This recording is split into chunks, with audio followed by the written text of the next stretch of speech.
Mereka mengirim saya ke sini untuk membungkam saya.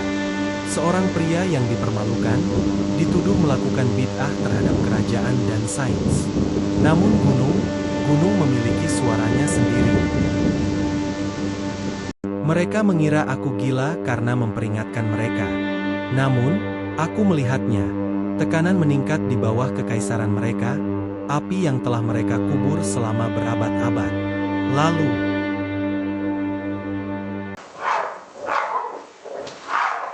ia mulai berbicara.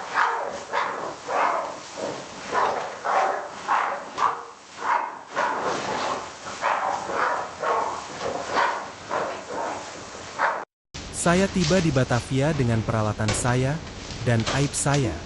Bagi mereka, saya hanyalah orang Inggris gila lainnya, bayangan dari ekspedisi yang gagal. Namun, saya punya tujuan, Tambora. Gempa terakhir yang tercatat terjadi pada tahun 1812. Penduduk setempat berbisik-bisik. Bumi mengerang di malam hari. Mereka mengatakan roh-roh gunung sedang bangun. Saya pergi ke dasar binatang buas. Desa Sanggar, di mana tanahnya rapuh dan langit selalu mengawasi. Tidak butuh waktu lama untuk memastikan ketakutan saya. Getaran. Terbacanya gas. Tekanan seperti tinju di dada bumi. Saya memberi mereka angka. Ramalan. Peringatan. Mereka mengejek saya. Kekaisaran itu buta saat menatap bayangannya sendiri. Bahkan orang-orang tua pun tahu. Hutan mulai menghilang. Roh-roh mulai gelisah. Tanda-tanda itu terukir di tanah. Sesuatu yang kuno, tak terhentikan, bergerak di bawah kaki kita. Lalu terdengar bisikan. Bisikan yang membuat bintang-bintang berkedip dan orang mati bergerak. Itu sudah dimulai. Gunung itu mengembuskan napas pertamanya setelah bertahun-tahun. Bukan api, bukan abu, namun sebuah peringatan. Mereka tidak menunggu perintah. Hutan telah berbicara. Kekaisaran minum saat para dewa berdeham. Saya peringatkan mereka lagi. Persiapkan pelabuhan, stok beras, evakuasi pantai timur. Tidak ada jawaban. Mereka pernah melihatnya sebelumnya. 1000 tahun yang lalu. Sebuah siklus yang terkubur dalam batu dan ketakutan. Perdagangan lebih penting daripada getaran. Gula dan kayu manis bahkan dapat menumpulkan kebenaran yang paling mengerikan. Hewan tahu. Mereka selalu tahu lebih dulu. Gunung itu punya detak jantung. Dan detaknya semakin cepat. Data berubah menjadi kekerasan. Angka tidak lagi penting. Yang penting hanya momen. Kepanikan tidak mengetuk pintu. Kepanikan itu meledak.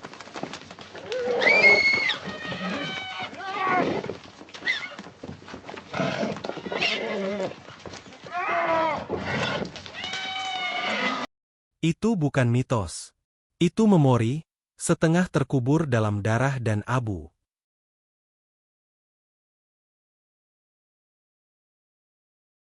Kehidupan menjauh dari sesuatu yang hanya bisa dirasakannya.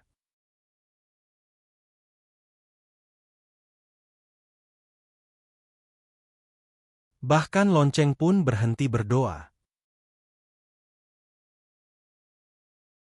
Keheningan adalah bagian terburuknya. Gunung menahan napas. Kami semua melakukannya. Bahkan umat beriman pun sudah mulai mempersiapkan perpisahan mereka. Panglima berperang. Pegunungan mengobarkan kepunahan.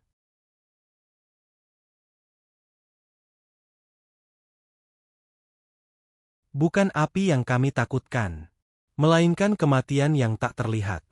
Gas, kelaparan, dan kehancuran. 3 kamar. Bukan 1. Domino terakhir tidak jatuh, tapi naik. Malam tiba terlalu cepat dan bersamanya, tercium bau abu.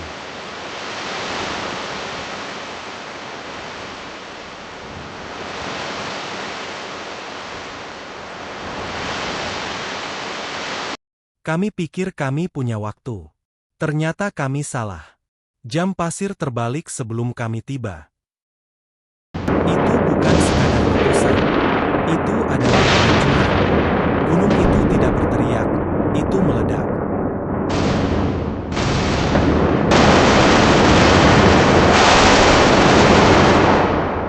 Udara itu sendiri berbalik melawan kami.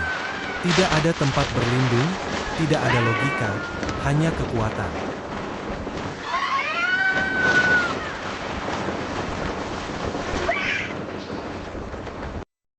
Bahkan laut pun melengkung karena tiupan angin. Kapal-kapal manusia, seperti mainan di tangan para raksasa.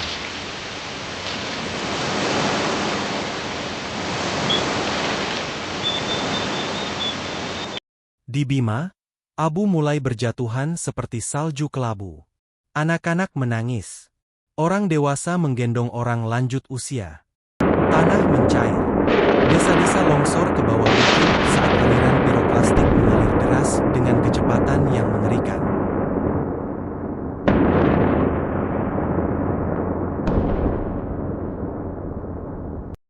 Laut menjauh dari pantai, lalu kembali dengan rendah.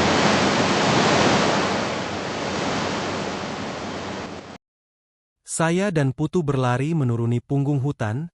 Di belakang kami langit berubah menjadi merah hitam bersinar. Di garis pantai, laut bergolak. Ikan mengapung dengan perut di atas. Pelaut menyelam ke dalam sekoci penyelamat.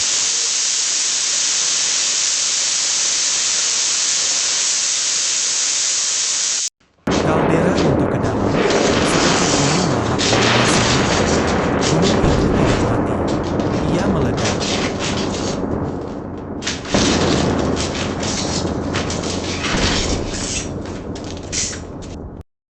Tsunami dahsyat menerjang pemukiman pesisir Sumbawa. Obor-obor berkedip-kedip di kejauhan. Awalnya datang api, kemudian datang laut.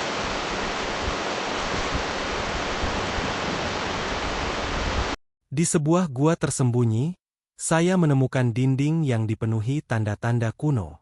Sebuah gunung berapi, sebuah tempat yang tertutup matahari, dan sosok-sosok kerangka. Ini bukan pertama kalinya. Para leluhur mengingat apa yang kita lupakan. Kami tidak bisa menyelamatkan mereka semua. Tapi kami bisa membawa satu napas lagi. Satu langkah lagi. Malam berubah pekat. Langit menghilang sepenuhnya. Orang-orang berteriak dalam kegelapan yang pekat. Itulah akhir dari penglihatan. Awal dari malam yang dipenuhi abu. Di laut, Kapten Nieuwenhuis menulis di catatan hariannya dengan lentera saat lautan menghilang di balik asap. Ia menulis, langit telah hilang. Tidak ada kompas, hanya ketakutan. Ribuan orang berkumpul di pedalaman. Sebagian berdoa. Yang lain menggali parit. Kuda-kuda terkapar. Harapan menjadi ritual. Kerja keras untuk bertahan hidup saat ini, bukan hari ini. Anak-anak mencoba menangkap serpihan abu seperti salju. Mereka belum mengerti. Dalam kepolosan, masih ada keajaiban. Namun keajaiban berubah menjadi keheningan. Di bawah bayangan gunung berapi, letusan terakhir meletus. Tiang setinggi 43 km. Langit terbelah. Ini adalah akhir dari akhir. Amarah yang cukup tinggi untuk berbicara dengan bintang-bintang. Kapal-kapal Eropa di Samudra Hindia merasakan dentuman beberapa jam kemudian. Kompas berkedip. Lampu padam. Bumi bergetar pada porosnya. Petir menyambar awan abu. Kilatan merah menari di atas kobaran api.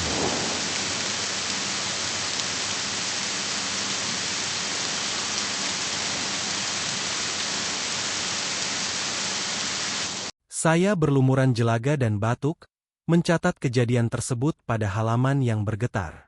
Jika ini harus dikenang, biarlah lewat tinta, bukan mitos. Dunia tertutup. Cahaya siang menghilang. Bentuk Sumbawa tenggelam dalam abu, asap mengepul di atas laut. Langit lenyap. Tanah tercekik. Namun kami tetap bergerak.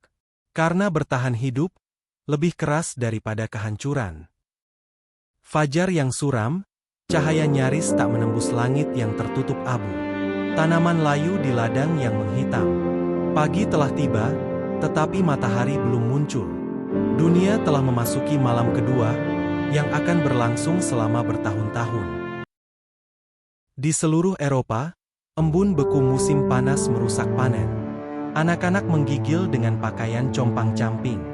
Ribuan mil jauhnya, napas Tambora menyentuh setiap tangkai, setiap perut.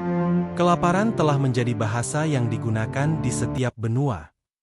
Di tengah antrean sup yang penuh sesak di London, saya bersandar di dinding, kurus kering, tanpa identitas.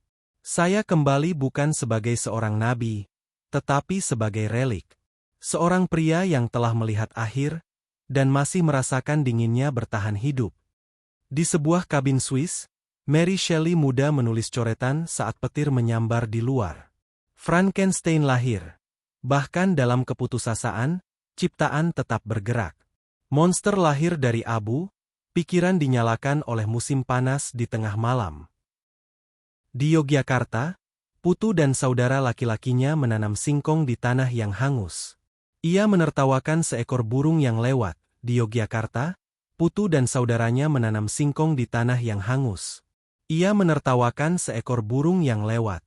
Dan di timur, tempat asap jatuh paling tebal, kehidupan menancapkan akarnya dalam-dalam, ke dalam kehancuran, ke dalam kenangan. Peta global berkedip-kedip, perbatasan digambar ulang, rute perdagangan runtuh, kapal-kapal menganggur di pelabuhan yang tersumbat es. Saya berdiri di hadapan Royal Society yang telah lapuk, menawarkan jurnal-jurnal yang terikat dan hangus. Mereka mendengarkan kali ini. Mungkin sudah terlambat. Namun tinta memiliki kesabaran yang tidak dimiliki manusia. Dunia dalam skala abu-abu. Lukisan beralih ke palet yang lebih gelap. Tanaman gagal di Vermont. Kerusuhan di Paris. Mereka menyebutnya tahun tanpa musim panas. Namun, itu lebih dari itu. Itu adalah sebuah perhitungan, api di bawah kekaisaran, kini menjadi langit. Saya menulis karena seseorang harus mengingatnya. Ketika mereka bertanya apa yang terjadi, katakan pada mereka bahwa bumi membuka mulutnya, dan kita terlambat mendengarkannya. Tambora, sekarang menjadi kaldera yang besar dan tenang. Kabut mengepul. Burung-burung terbang di atas kepala. Tapi tetap saja, gunung itu tertidur. Dan di bawahnya, api menanti.